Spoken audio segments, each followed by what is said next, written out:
Good Monday morning, everyone. What you're looking at here is probably a biohazard.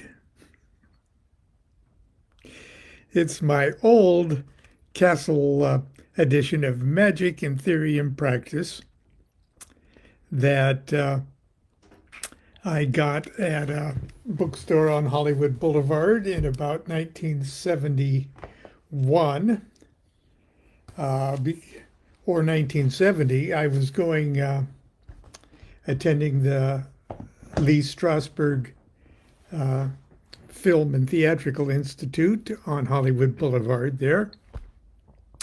And Gilbert's bookstore, an old reputable kind of a rare bookstore, was on Hollywood Boulevard. I don't think it was on Sunset. It was on Hollywood. And I bought the the pirated DeLawrence edition of The Sacred Magic of Abramelin the Mage, and this book used. Now it still had its dust jacket on it, but I eventually drew this pentagram on a five-pointed star with a circle in the center, and the circle is red. I just drew that onto in my, years ago, and 50 years ago. Uh, and then years later, I posted this picture that was taken by Rodney Orpheus when he and I and Sister Carolyn Tilley went to Disneyland. Okay, so it's a precious book, but it fell apart. After only maybe 40 years, it started to fall apart. And still, I used it. And I've got all my notes that I threw together. I've showed you this before. Uh, all the notes that I put in the margins and everything else as I was preparing to write The Magic of Aleister Crowley and later on other books by Crowley. I constantly referred to it. So the spine was broken and it was falling apart and everything else. And uh, uh, Mike Reed, Facebook friend Mike Reed, uh, said, "Send it to me. I feel sorry for you.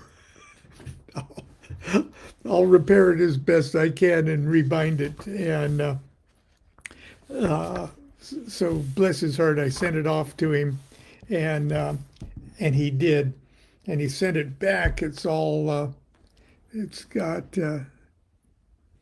I mean, it's a really good job. But as all newly repaired books, you got to sort of break it in easy over a little time because the different kinds of organic glues and things like that uh, that are holding it together need sort of time to get themselves limbered up. So it's given me the opportunity to sort of page by page go through it. Uh, and revisit things that in my arrogance, I didn't think I needed to review again. And I was running through page by page and pressing them down. The very beginning, the very beginning. Now, Magic and Theory and Practice was intended to be part three of Crowley's magnum opus, one of his first magnum opuses, Magic, Book 4. So this is part three. But as Book 4 would have to wait until long after Crowley's death, and with the scholarship and the resources of the modern OTO to get itself finally published as a single unit with parts 1, 2, 3, and 4. And that's so it's called the Big Blue Brick That's not the title. They call it that because it's such a big book. And it's just called Magic, Book 4. And it's available now, and it's deservedly uh, kind of an expensive book. But Theory and Practice got itself published much earlier. And even before that, an edition simply called Magic, which included Book 4, Part 1, Part 2, and Magic and Theory and Practice. And that came out. But I just ran across this, and like I say, it was this is before I ran into the OTO or anything else. But I'd heard about Aleister Crowley, and I was getting into Crowley at the time. And I thought, oh, well, Crowley seems pretty deep, but maybe I should get this beginner's book that he wrote. And at the very first, I was sort of encouraged because what I'm about to read to you was the first thing that I read. And so I'm going to share it with you, and I'm going to also share the theorems of magic. Now, he wrote little examples and stuff, but I'm just going to read you the theorems themselves this morning. And perhaps later in the week, I'll dilate and read his examples and comments on each of the theorems. But it starts right out by saying, this book is for all. And I got to kind of show you how he did it. See, it says all magic. And if you just read those little paragraph heads, it goes all magic, all magic, magic, all magic, all magic, magic. So it's sort of like a mantra in and of itself, although he doesn't call it that.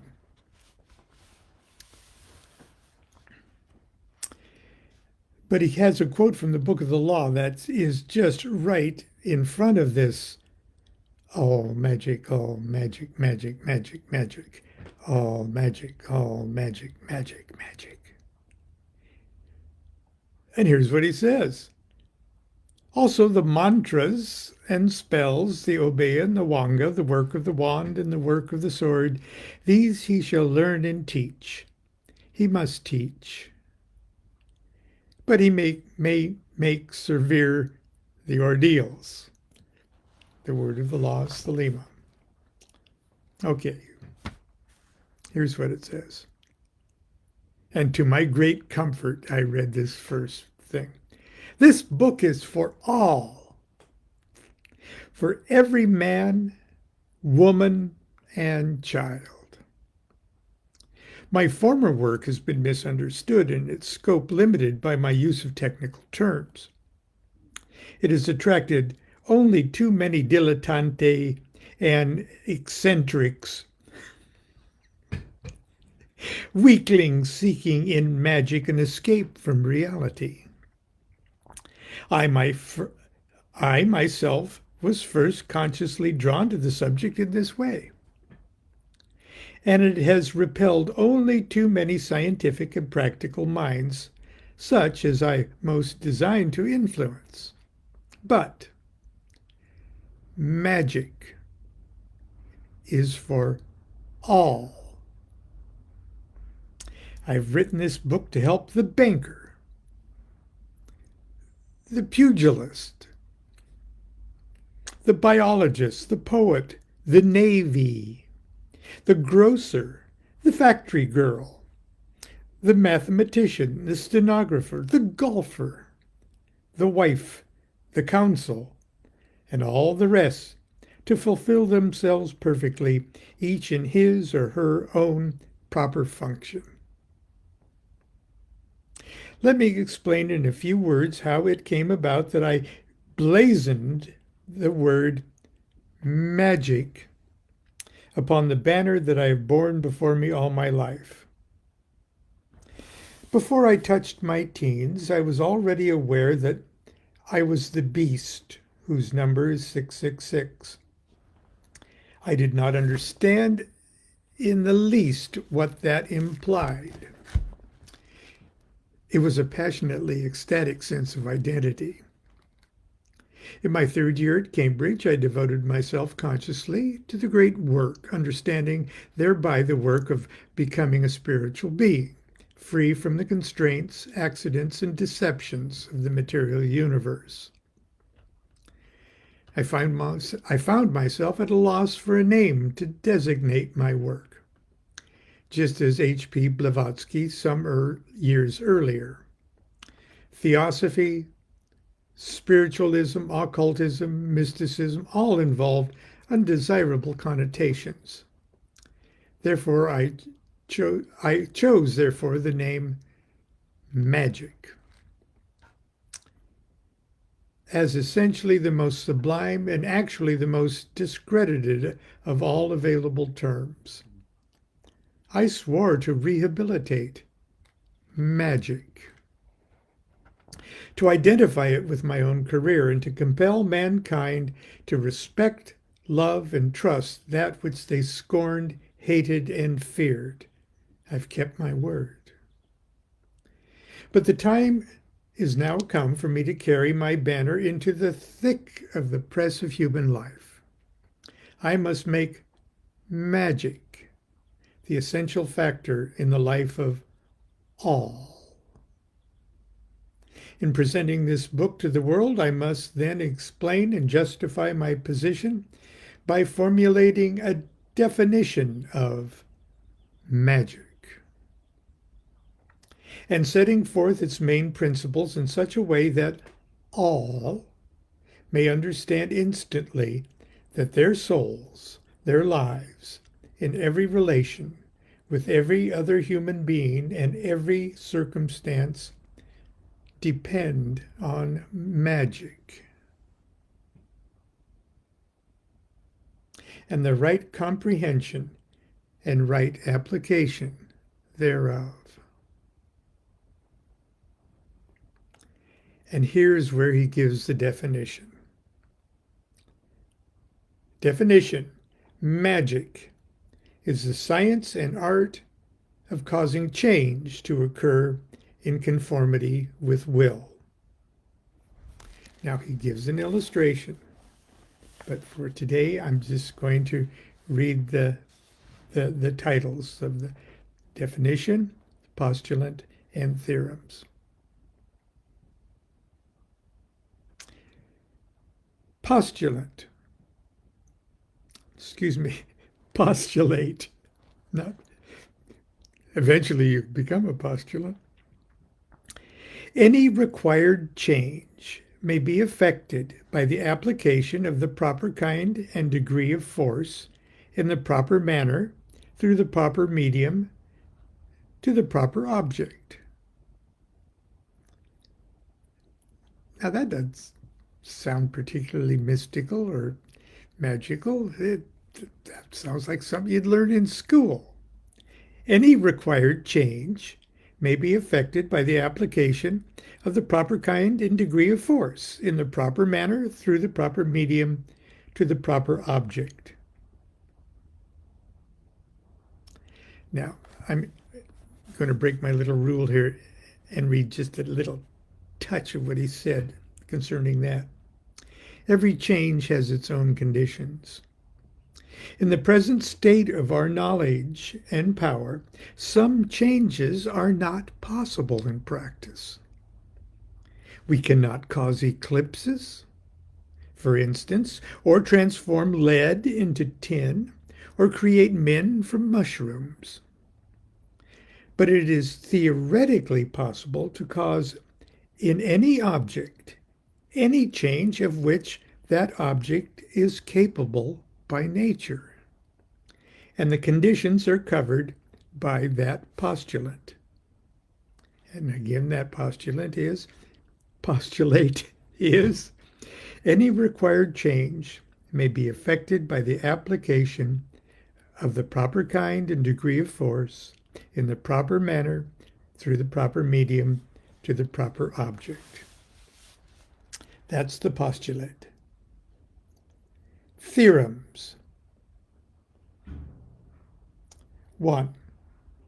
Every intentional act is a magical act.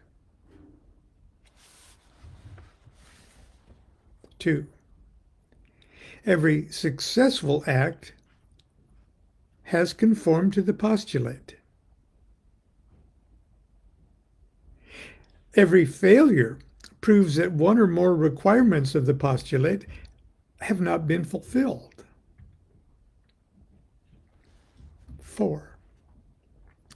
The first requisite for causing any change is a thorough and qualitative and quantitative understanding of the conditions.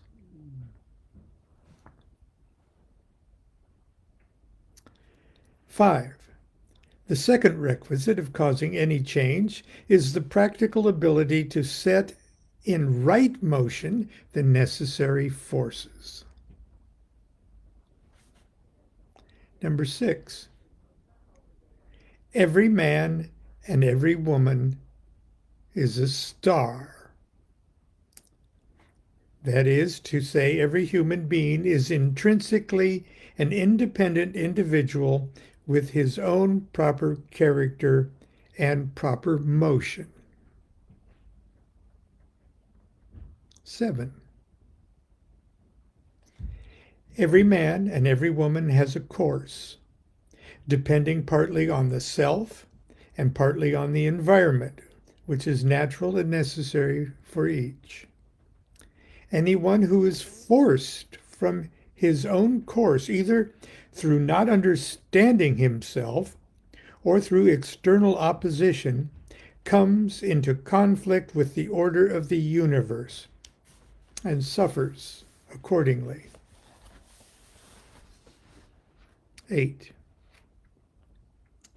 A man whose conscious will is at odds with his true will is wasting his strength. He cannot hope to influence his environment efficiently. 9. A man who is doing his true will has the inertia of the universe to assist him. 10. Nature is a continuous phenomenon, though we do not know in all cases how things are connected. 11. Science enables us to take advantage of the continuity of nature by empirical application of certain principles, whose interplay involves different orders of ideas connected with each other in a way bound beyond our present comprehension.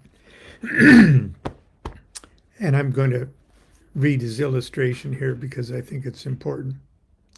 We're able to light cities by rule of thumb methods. We do not know what consciousness is or how it is connected with muscular action, or what electricity is or how it's connected with the mechanics that generate it. And our methods depend on calculations involving mathematical ideas which have no correspondence in the universe as we know it.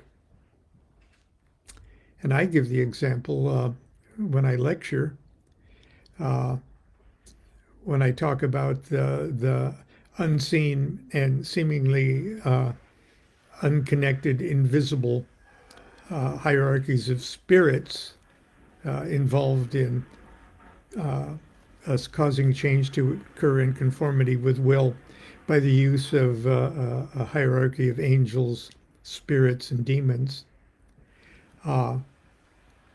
I clear my throat and ask somebody in the audience to if they would bring me up a glass of water. And and I pause, and somebody gets me a bottle of water or something. They hand it to me, and I take a sip. And then I point out the elements of formal magic. that I temporarily, as the divine word in a hierarchy of spiritual forces, declared my will. I thirst. It is my will to drink. So I do an incantation, a formal incantation, forming words that will come audibly, yet invisibly. My words invisibly go across the room. Would somebody bring me a drink of water? You don't see the words. It's an invocation, and they touch a spirit in the audience. That's an angel in the audience, a helpful angel, the person that gets up and gets me a drink of water. And their volition to accomplish the feat of getting up, getting a drink, bringing the water up to me, all of that takes place with invisible spirits too. We don't see the impulses from the brain of its will, his or her will. We don't see them controlling the muscles in their bodies to make their legs stand up, or their eyes to process the information to get to the water table and everything. It's all invisible. It's all magic. And when they bring me the magic glass of water up, I say, see, all I did was voice an invocation, an enchantment into the air. And a bottle of water floated across the room, carried by an entire hierarchy of spirits, of angels, of intelligences, of magical beings, to bring the water magically across space and through a period of time, so it's in my hand, just as I willed it.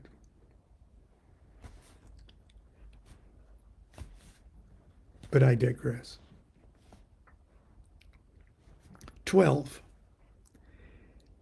Man is ignorant of the nature of his own being and powers. Even his idea of his limitations is based on experience of the past, and every step in his progress expands his empire. There is, therefore, no reason to assign theoretical limits to what he may be or what he may do.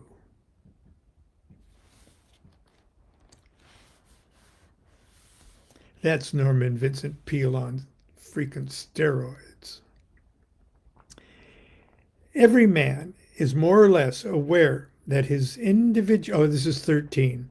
Every man is more or less aware that his individuality comprises several orders of existence, even when he maintains that his subtler principles are merely symptomatic of the changes in his gross vehicle. A similar order may be assumed to extend throughout nature. 14. Man is capable of being and using anything which he perceives, for everything that he perceives is, in a certain way, in a certain sense, a part of his being. He may thus subjugate the whole universe of which he is conscious to his individual will. 15.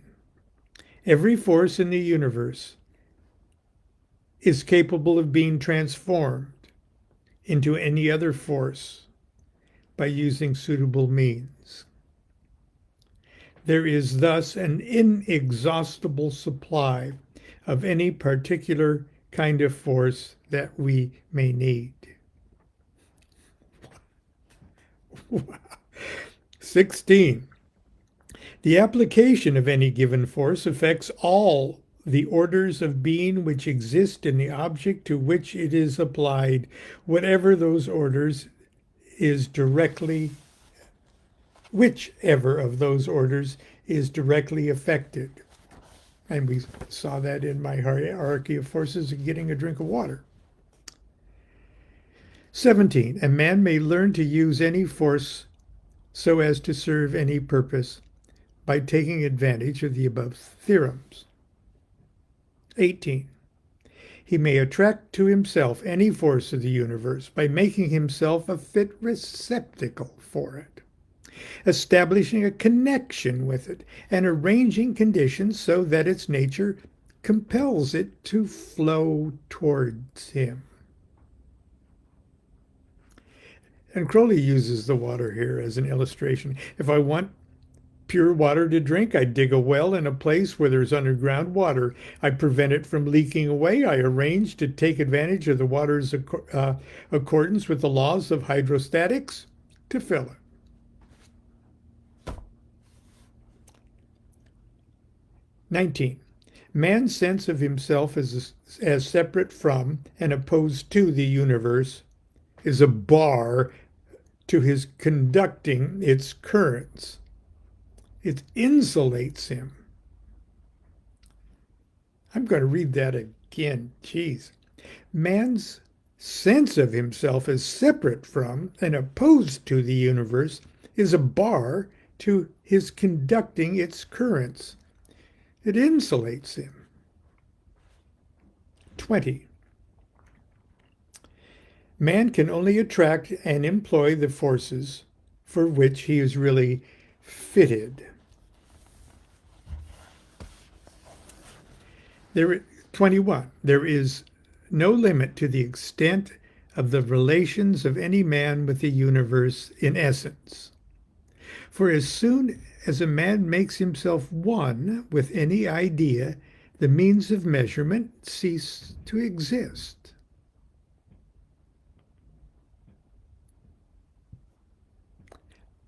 A ruler can't measure itself, Lon said in a silly digression. But his power to utilize that force is limited by his mental power and capacity and by the circumstances of his human environment. 22. Every individual is essentially sufficient to himself, but he is unsatisfactory to himself until he has established himself in his right relation with the universe.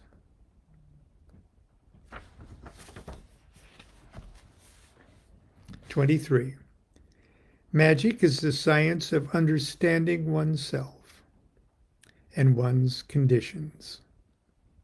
It is the art of applying that understanding in action. 24. Every man has an indefeasible right to be what he is. 25. Every man must do magic each time that he acts or even thinks, since a thought is an internal act whose influence ultimately affects action, though it may not do so at the time. 26. Every man has a right, the right of self-preservation, to fulfill himself to the utmost. 27. Every man should make magic the keynote of his life. He should learn its laws and live by them. And 28.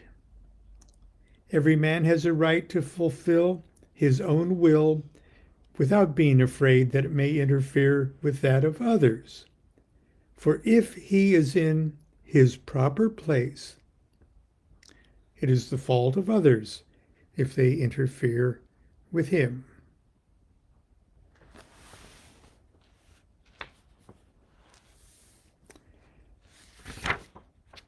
And it ends up with a little mantra. I'm not going to read the next section, but it's all magic.